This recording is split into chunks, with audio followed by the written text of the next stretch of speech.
What's up, my friends? It's Jesse again, coming to you with yet another fragrance review video here on the REF Scents channel. I hope you guys are doing well today. So I decided for this video I'm going to do something a little bit different. I'm going to actually rank the fragrances that I present to you. I'm going to bring 10 fragrances to you and I'm going to rank each of them on a scale from 1 to 10.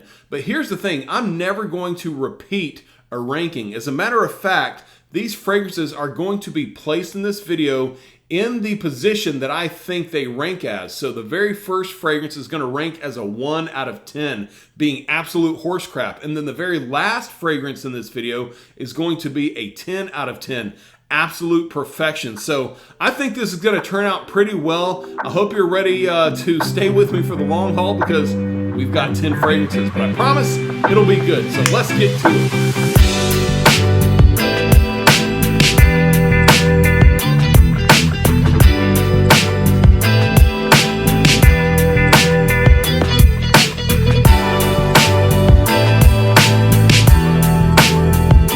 So the first spot on this list is ranked for the worst of the worst fragrances, a 1 out of 10. I would not wear these fragrances under any circumstance. There is no social occasion, no season that would be right for these fragrances. And if you notice, I'm saying fragrances because there are actually two. They go in a pair. These are fragrances that actually smell like space and like the moon. The nose behind this, the perfumer Steve Pierce, actually researched what astronauts and what scientists say space smells like and the moon smells like, and he put them as perfumes, and it is Oday Space and Oday Luna. And let me tell you, friends, they are pretty bad, okay? Now, scientists and astronauts say that space smells a little bit like burning metal with some other things thrown in there.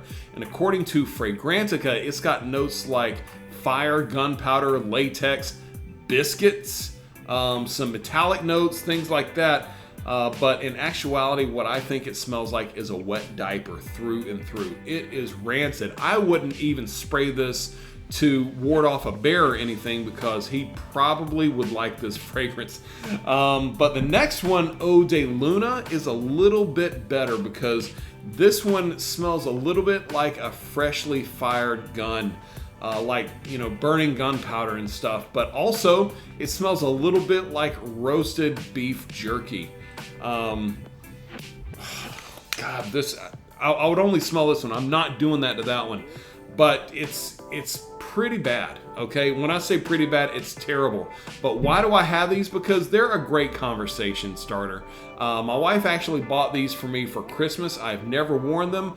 I'm sorry, not Christmas, my birthday. I've never worn them. I will not wear them, but she knew that going into it. It was a Kickstarter campaign. I'm not sure if they're still available, but I know for myself, I have them, and all I'm gonna do is talk about them. That's it. So there you go. 1 out of 10, the Oday Luna and Oday Space. Don't smell them ever. Moving right along to fragrance number 2. This is still not good. It's not the worst, but it's almost the worst in my opinion. And I promise this is gonna be a pretty divisive fragrance because it's either a love it or a hate it fragrance. I am on the hate it side, as you can see. It is a 1989 release. This is Juche Ohm. And yeah, it smells off to me. It's not a repulsive smell, I will give it that. I'm not like cringing, I'm not gagging when I'm smelling this, but it just doesn't smell like it's supposed to be on my skin. But like I said, there are a lot of people out there that will stand by this fragrance till the day they die, and I respect that. Like I said, this is just my opinion. And to me, the notes just don't add up to what it actually smells like. It's got mandarin orange, bergamot, and some lemon on the top with a little orange blossom. Then there's things like cinnamon, jasmine, cardamom, vanilla, tonka bean, sandalwood. I'm just reading off these notes, but that doesn't make sense to me in this fragrance. What it actually smells like and what I've described it as before is like taking a huge handful of cherry cough drops, dropping them in a pan, melting them down, and then dumping a whole lot of baby powder in them and stirring them up and putting it on your skin. It's just cherry cough syrup and baby powder. That's what I get from this. But I do respect it. I will say this, I do give it some respect because it's affordable. It is, it's kind of a staple in the fragrance community, and it is super powerful. It projects like a beast. 2 sprays will get you about 18 hours of longevity. But like I said, this one is definitely not for me. I do not like this. I probably will never wear this. 2 out of 10, Juche Ohm. Next up is the fragrance that gets a 3 out of 10 ranking, and I know when you guys see this, you're gonna be super surprised that I actually ranked it this high, considering how much I shit on this fragrance, but it's mostly in good fun because I actually do respect it quite a bit. This is YSL Chros. Now, I say I respect it quite a bit. Don't take that as me saying I like it in any way, shape, or form. I hate this fragrance. It smells so super bad to me, but it is a massively popular fragrance with some people. I know my Uncle Charles. My Uncle Charles has worn this for a long time, and he still stands by this. But this one was released in 1981, and it's got some crazy notes in there that are mostly floral and a little bit green, like patchouli, carnation, some vetiver, some clary sage. But the big turnoff to me is the note of civet. If you guys don't know what that is, civet is a note that is described as the oils from the anal glands of a wild cat. That is absolutely not made up. You can look it up on Fragrantica if you want to. But overall, I respect the history that this fragrance has in the community. I respect how powerful it is. I respect a lot of the big time reviewers that love this fragrance, and a lot of the guys that are more invested in the I guess in the love for old school perfumery. They stand by this one as well, and I will give it its due diligence simply because of that. But like I said, I will not wear this. I do find this a little more tolerable than the Juche Ohm, but only by a little bit, and I would still spray this on over that wet diaper Oday space, man. I'm telling you, that one is so bad. But there you go, YSL Chros. Take it for what it is. All right, we're on to number 4. This is a 4 out of 10 ranking for me, and you know, we're getting into the tolerable stages of fragrances. This is not one that I recommend very often. It's definitely not one that I reach for, but I do know that I still get a lot of people that ask me about it. I get a lot of people that say that they have it in their collection, so it should be talked about. It's Versace Blue Jeans. There are about 1.5 million notes in this fragrance, but overall it just has a hodgepodge of fragrance notes that I think smell a bit synthetic, but they're fresh, they're vibrant, and they are youthful, okay? And you can buy this at a lot of rack stores. It's not expensive, $20 to $30 tops. You should never pay more than $30 for this fragrance. But you know, it's a really good fragrance that I think could be worn year-round. I think it does fit high schoolers, middle schoolers very, very well in some situations. Like I said, I do think it is a very, very synthetic smelling fragrance. It lasts about 6 hours. You know, it's enough to get you through school. That's all you're really gonna need it for anyways. It's casual. You're not gonna wear this to a prom. You're not gonna wear this to church or to a funeral or on a date. This is just a casual, everyday, daytime fragrance. You know what I'm saying? But Versace Blue Jeans, it has a place. I'm not gonna say this one deserves to be thrown away. It definitely smells better than Chros. Most things do, you know, but only by a little bit. You know, only by a little bit. And you know, a lot of guys in the fragrance community will say that they do hate this one. I get it. All right, I do get it. But don't overlook it. That's all I'm saying. Don't overlook it. Here we are at fragrance number 5, the one that ranks as a 5 out of 10. It's only about halfway to perfection, but it's also halfway to trash as well. And remember, this is just my opinion, and I'm trying to say that because this particular fragrance is immensely popular in the fragrance community, but not with me, okay? Not with me. It is YSL's La Nuit de l'Homme. Go ahead, if you need to pour some more hate on me in the comments, feel free to do that. But there are a lot of people that think of this as a very romantic fragrance, one that you can wear on dates, one that is a little bit more mature. I kind of get all that, but it's just nothing special to me. It's cardamom, lavender, and vetiver based fragrance. There are a couple of other notes in there like caraway and cedar, but the cardamom is the big player in here. Now, why do I not like this one very much? I feel like this is like the Versace Blue Jeans of date fragrances. It's only a little bit better than the Versace Blue Jeans to me because it's a little more unique. But in the end of the day, it's not special to me. And here's the other thing. I'm sure that in the previous formulations, this may have been a little bit different, a little bit better. But right now, if you go and buy La Nuit de l'Homme in a store, you're only going to get about 4 hours of longevity. All this is sexy water, and that's it, okay? You're not getting anything that is going to project very much. It's not going to last very much, and at the end of the day, you're only going to be wasting about $95 when you could be going for something a little bit better like Versace Direge. All right, I think that one is a much stronger, much better version and a little spicier than the La Nuit de l'Homme, especially if you like cardamom. But if you do still want to stick with the La Nuit de l'Homme, this is going to be a fall wintertime fragrance, definitely in the evening, and you're going to use it for romantic occasions. All right, so take it for what it is. YSL's La Nuit de l'Homme gets a 5 out of 10 from me.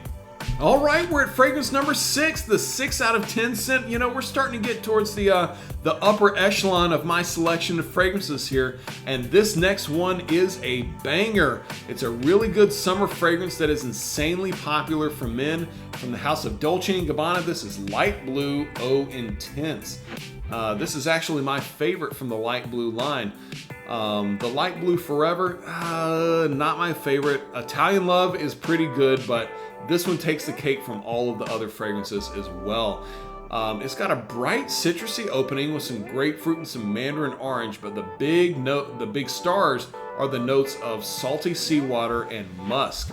And this combination of notes right here actually makes it really good for those of you guys that may be a little larger, maybe you sweat a little bit more than the average man.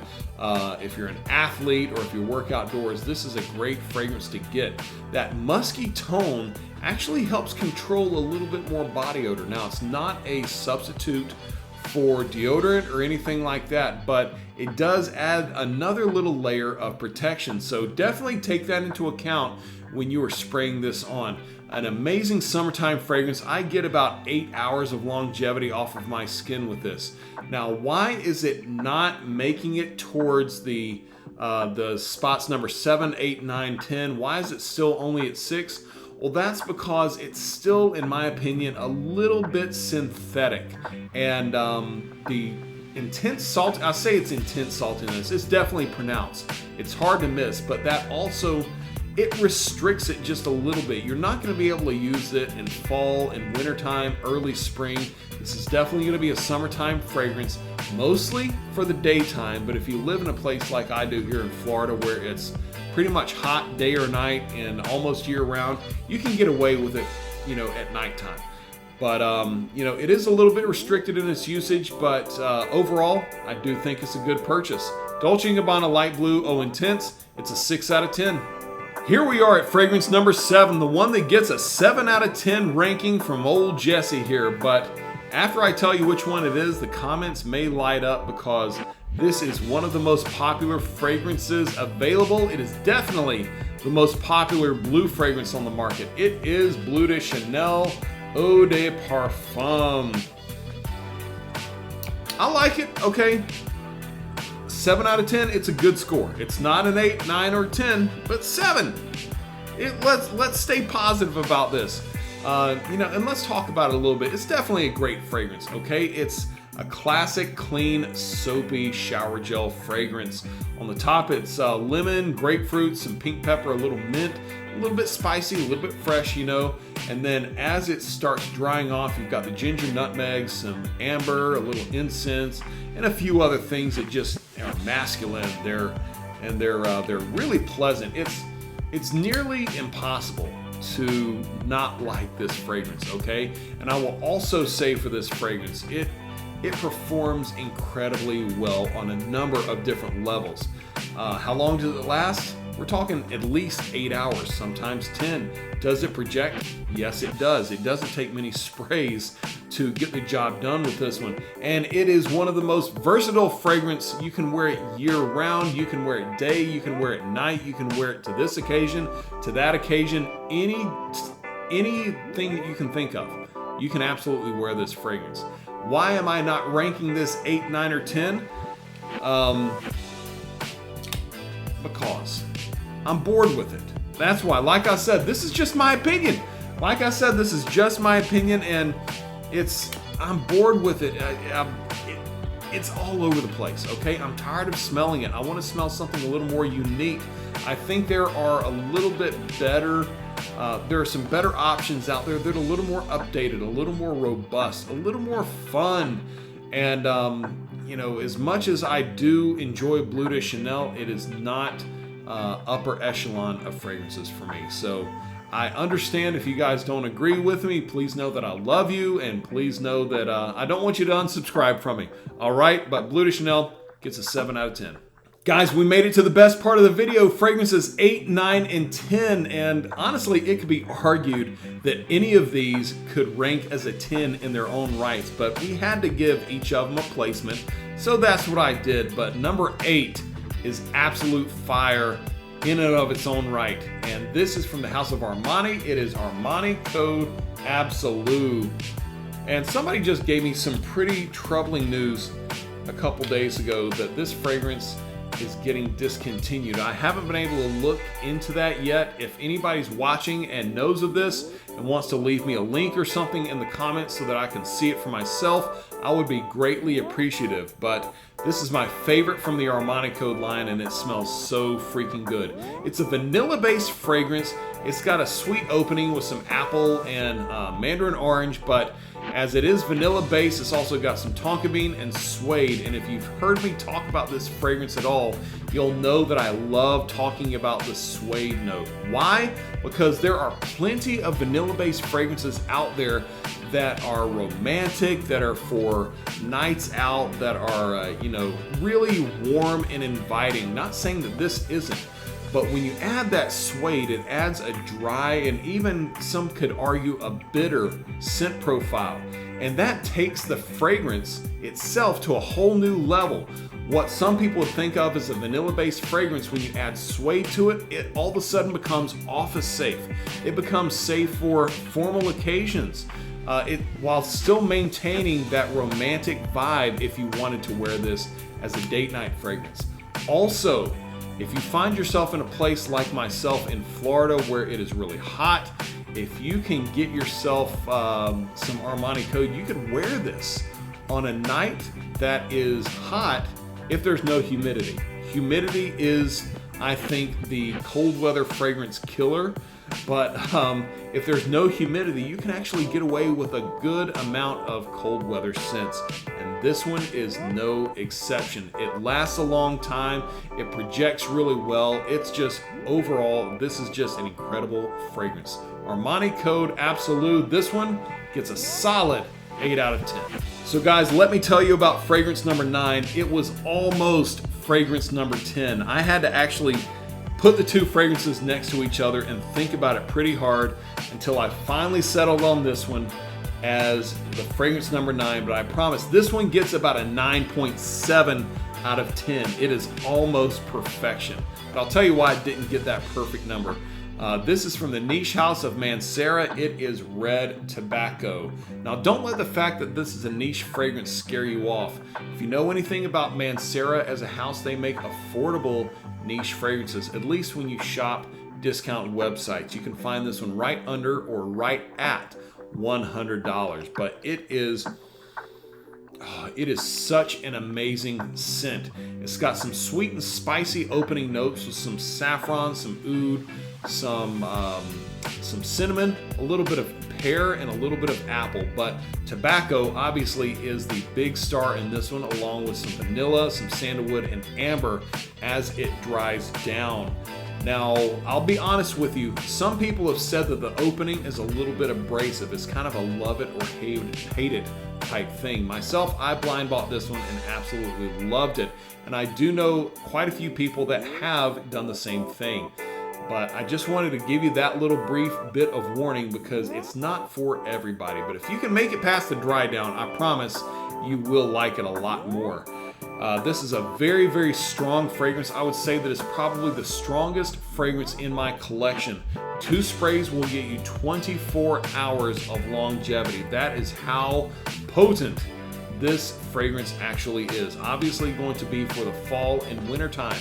But that, even though that is one of the better aspects of this fragrance is its performance, that is also why I did not rank it as a 10 out of 10. It is so strong and so heavy that you can't wear this any other time. It is not going to be as versatile.